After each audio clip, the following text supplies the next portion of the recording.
Hello, everyone, and welcome back. I wanted to give you a range report. I went to the range yesterday, which was Tuesday, February 7th. Today is Wednesday, February 8th. And I shot the CZ P01 for the first time. And it was a brand new gun. Now, this gun has a hammer forged barrel, and there were some old guys down there, some old shooters, because when I went, around like noon time, and some of the guys that were there, they're guys who were retired and they go early and all that. And then there's a lot of people who come after work and stuff like that. So the old guys are the guys that are there earlier and all that. And they saw what I was doing, and they asked me about the gun, and we were talking and all that kind of stuff, and we were bringing up things that I remember hearing about a long time ago, had forgot about. And you always hear the expression, "Oh, well, you have to break in the barrel." Well, according to these gentlemen, and from certain people I've seen on YouTube, there's no such thing as breaking in the barrel. It should be called seasoning the barrel. And what you have to realize is a hammer forged barrel, according to some, a hammer forged barrel is a more accurate barrel than a barrel that has been button rifled, or what they would call hook rifle, that has something that looks like a hook that they drag through the barrel and leave the impression of the lands and grooves. For the simple reason is, when you're dragging, like the button rifling, you're dragging an object through, whether it's a round ball, however, whatever, I don't know what it looks like. When they drag that through and it has the rifling in it, it's putting the rifling in the inside of the barrel. And yes, it can be accurate, but eventually it all depends. If they use that for 6 months and you're the one who gets the rifle on the last time that they use it, it wears down, and then they get rid of it. It gets melted down, and then a new one is made, and all that. It wears out. It's like having a ball with spikes on it, and it gets drugged through the barrel bore, and it puts the lands and grooves, the rifling in the barrel. The more you use it, those spikes wear down. Same thing with the hook rifling. It's the exact same thing.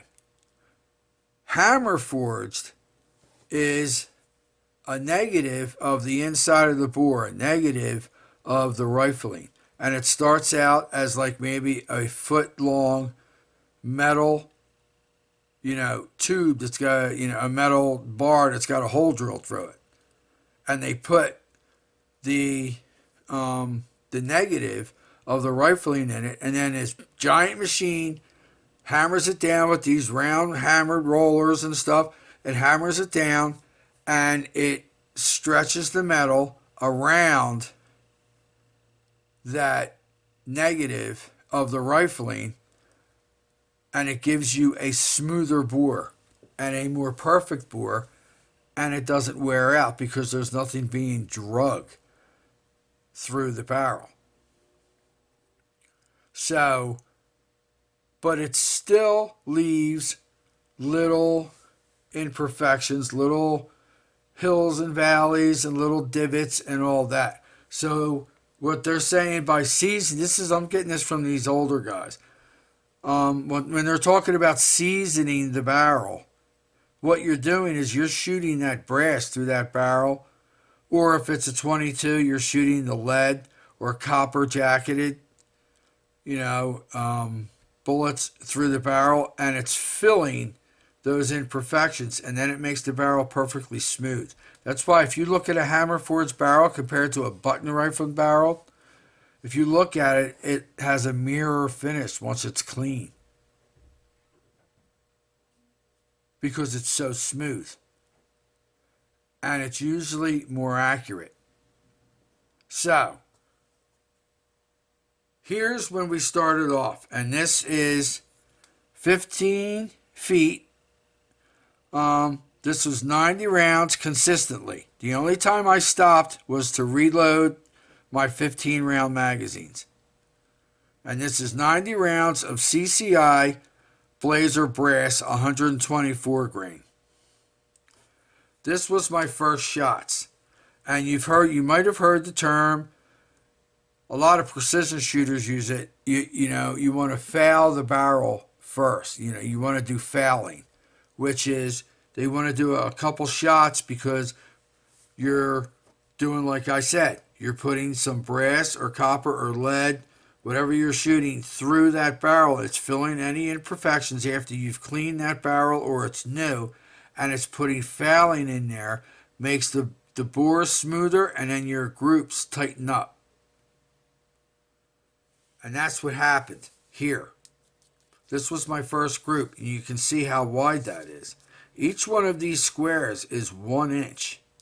So if you figure where the bullets are, you have 1, 2, 3.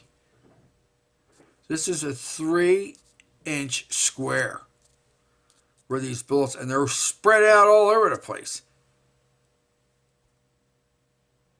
Then, after I did that, my next group, I went to the center. And you can see that group's a jagged hole. There's a couple flyers. That's me because of my trigger control, and I haven't shot in over 5 years. Over 5, 6 years, I haven't shot. Then I started to get used to the pistol, and I shot this group. That's 15 rounds, and that's 1 jagged hole, and that is within, if it wasn't on this line, if it was over a little bit, it would be in a 1-inch square, that hole. And that's at 15 feet. Then we come over here, and we can see it's jagged, but I think my hand was starting to get a little bit tired because I wasn't giving myself a break. But it's basically nice jagged holes, 15 rounds. There's a flyer here. There's a flyer here. But this is still roughly 1 square. Here's the second square, 2 squares, 1, 2. It's roughly a 2-foot square. Then I went up here up top, and I had a lot of flyers. I think my hand was really starting to get tired. And I started out with a jagged hole here, which would have fit in a 2-inch square. And then I had the flyers up here, and that made it spread out to a 3-inch square. So that's what happened. Then I wanted to finish off the last magazine that I had, and I shot at this Ford emblem right here. And this was basically a 2-inch square too. 2.5 roughly. And then I had some flyers, and this is just me. This is my hand getting too tired. This was 90 rounds consistently. The only time I stopped was to reload the magazine. But the gun shot, it's seasoned. Here it seasoned the barrel. And then it started shooting excellent groups at 15 yards with a handgun. You can't ask for better than that. Now, I want better than that. So, I want you to notice something. I want you to take a look at this because there's something that I'm going to point out. This is also the original rubber grips with the palm swell that came with the gun. The black rubber grips that I've showed you in another video. And it shot absolutely great. 90 rounds. It shot where I aimed. Put it that way. Okay, now we'll get this out of the way. Excuse my arm. And let's go to the next round, the next group. This is still CCI Blazer Brass, 124 grain. This is the 60 rounds that I had left. 4 magazines, because I have 15 round magazines, but I only have 2 of them. So this is how it started out. A ragged hole.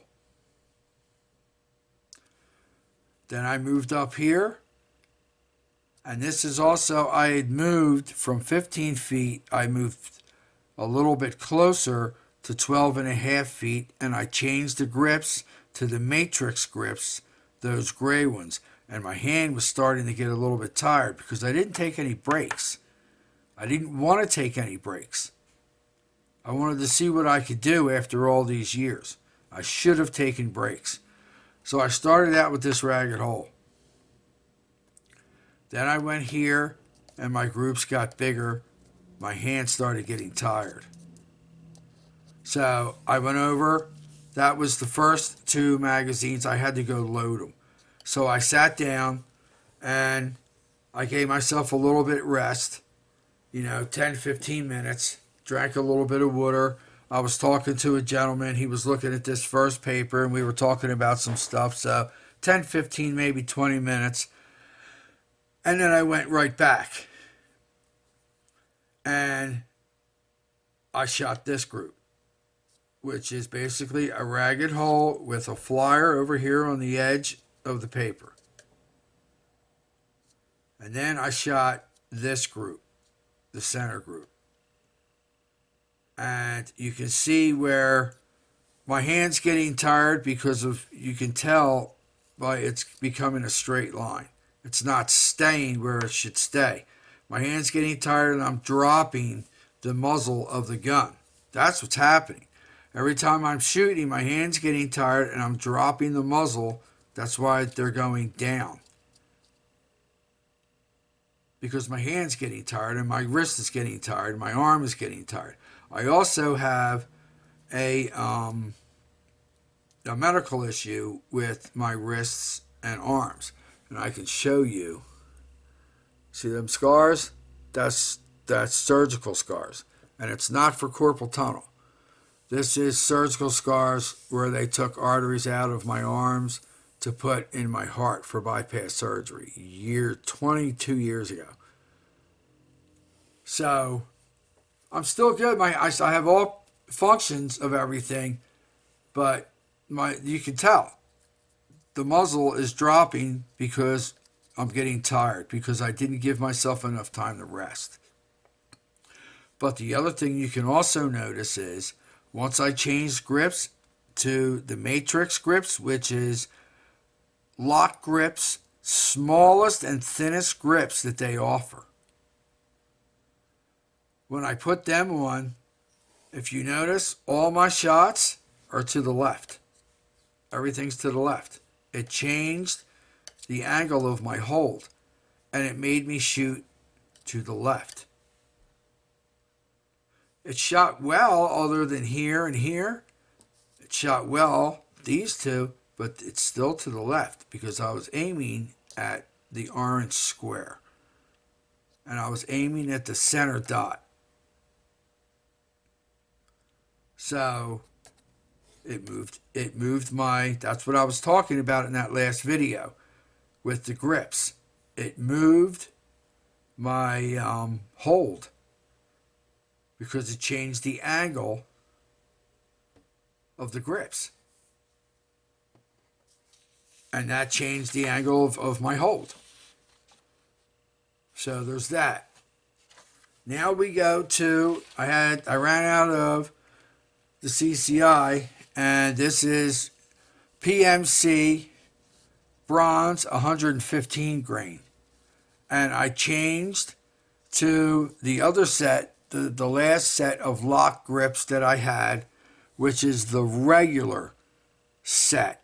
And that is, they're the same, roughly the same size as the original grips. that comes with the gun, except they don't have the palm swell.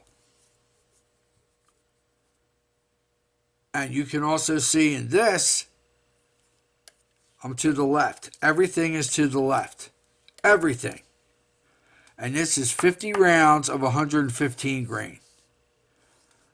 When I started off here because I had to change the grips. And I took another little bit of rest. And I started off here at 7.5 feet because these guys wanted to shoot, and they always shoot 7.5 feet because they started talking about self-defense. If you go past, 10 feet, shooting somebody at 10 feet, 10 or 12 or 15 feet, 15 feet at the most. If you go past that, unless you have a good reason, if you shoot and kill somebody, and they're further than 15 feet away from you, or they are 15 feet away from you, you better have a good goddamn reason. Because 15 feet is a long way. 25 feet is a quarter of a football field. If you shoot somebody 25 feet away outside, unless they're in your home, shoot and kill somebody 25 feet away from you in your home, you're fine. But if you shoot them outside, you'll go to jail. Because you got to show, why did you shoot somebody? And that's yards, 25 yards away. You better have a good goddamn reason. So, they shoot 7.5 feet. This is 15 rounds. This is an excellent group. This is a 2-inch group. Maybe a little bit less. Then I went to the center dot. 7.5 feet. I stayed the distance. 7.5 feet. 15 rounds. Shot a jagged hole. Had a couple flyers. But it's to the left. This one is to the left of the orange square. To the left. Then I went here to 17.5 feet. Just to see what I could do. And I did pretty good. Had a couple flyers over here and 2 shots off at the very edge of the paper. But that's still pretty good. And there's a flyer here too. So that's still pretty good. Now this is also shooting, remember, the first shot is in double action. And that double action is 9.25 pounds, that trigger pull. Then when it goes to single action after that, it's 4.75 pounds of a trigger pull. Then I went to 21 feet. And that's 10 rounds at 21 feet. And I'm all over the place. That's me. Because 21 feet is a pretty good distance to be shooting a handgun. And especially when you haven't shot for a while. And I have to develop my trigger control again. But if you also notice, everything, for one, I missed. Because there's 10 rounds here.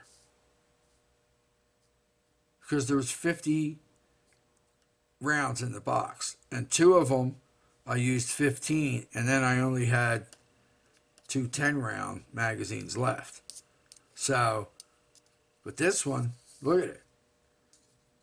I missed. There's only 9 holes here. So I missed the paper completely with one of the shots. And they're all to the left. Everything's to the left except for like this one. And like this one. Everything's to the left. Everything. So, I would like to try this again. But I'm going to take my time. And I don't have any more of the PMC bronze, 115 grain. So everything will be CCI Blazer brass, 124 grain. But the gun ran flawlessly. Flawlessly. No problems whatsoever. The gun ran flawlessly. And it's seasoned up nice. That's why we have that. Now I'm going to clean it. And I'll put that, I'm going to show you how I clean. and I'll put that on video. And then when I go out and shoot, my groups will be wide open for the first 15 rounds because I'm going to clean it well. And then they'll close up because it'll need fouling shots. Maybe, because it's still a brand new gun. This has been 200 rounds, so I may be okay. Depends on how much I scrub out of it. Here I brought this home. This is an unfired target. And the reason I brought this home is because this is, we talked about a few things. This is, like I said, each one of these squares is 1 inch.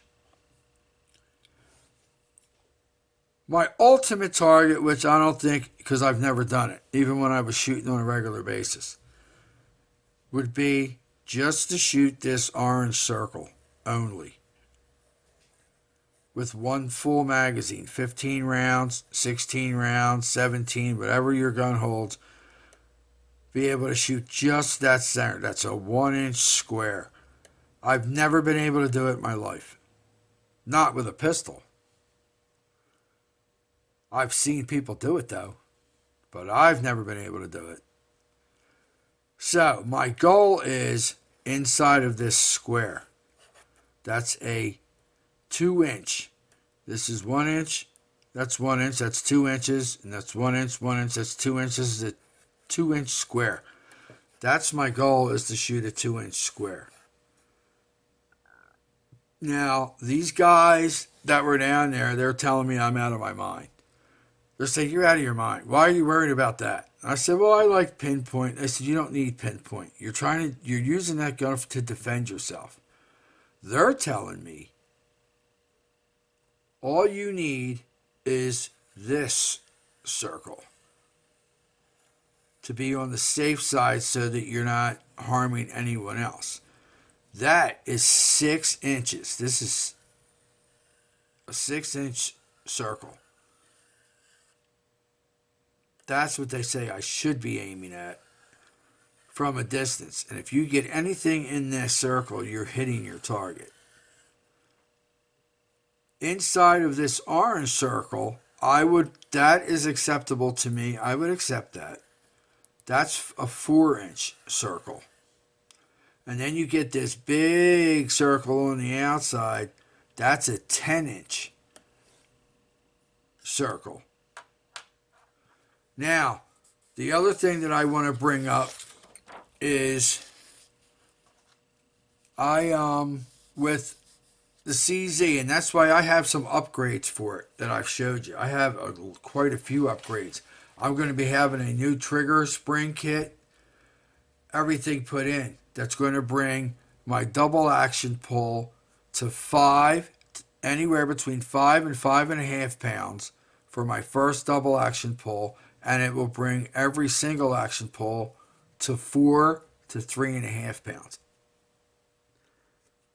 And that's from M Carbo. It's a trigger spring kit from M Carbo for the CZ. I'm also going to be putting these True Glow, having these put on too. And I'm going to have all this done by a gunsmith because there's pins involved. I don't have the tools for that, and I'm not getting involved in all that shit. I'm just not doing it. This is the sight picture.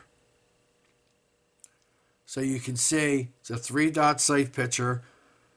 They're night sights and they're fiber optic sights. So you have tritium in them and they're fiber optic. And the middle has an orange ring with a green insert. So it's easy to see that middle so you can see. What I had when I went shooting was basically I had the inside of the back sight. So you have this shape you're looking at. That's the inside of the back sight, because the back sight there's a little white dot here and a little white dot here. Then you put the front sight blade in between. Everybody knows this. You put the front sight blade in between. There's a white dot here. So it's still a 3-dot system. The problem is these sights are so small and the white dots don't glow in the dark, and the range is semi-dark because they have lights over the targets, but they don't have lights over the floor that you're standing on, where you can go anywhere from 50 feet up to 7.5 feet. They don't have the target. It's not like you hook your target up and you push a button and it comes to you. That's not the way that this range is. It's a room, and they don't have lights over top because they don't want any lights breaking. So there's only lights over top of and behind you, and there's lights in front of you. There's nothing in the middle. So it's a little dim. And when it's dim, depending on where you're standing, if you're up at the 7.5 line, you can see great. I still couldn't see these white dots, but you can see. The further you've moved back, the harder it is for you to see, unless you have some kind of fiber optic or night sights. It is what it is. That's the way that's the way that the range is set up. So I couldn't see these dots. All I could see was the square hole, and then I could see the front post. That's it. And I was still able to shoot those groups. So that's what had happened. So that's what's going on. Thanks for watching. Let me know what you think of my goal of a 2-inch square, or do you think a 4-inch circle or 4-inch square is more realistic? I would love to prefer this 1-inch square. I will be trying to do that at 50 yards and 100 yards with a precision 22 long rifle that I have, that I have to have sighted in because I got a new scope. I got to get that sighted in, and it's just been too cold to get outside and shoot it. So, and a little bit windy. So that's what's going on. Let me know what you think. My next video is going to be of me cleaning, how I clean my handguns, and I'll show you that, and I'll show you how dirty that gun got and all that. So that'll be the next video. So stay tuned, and I'll have that up by the weekend. All right. Thank you for watching. Have a good rest of your day. Bye-bye now.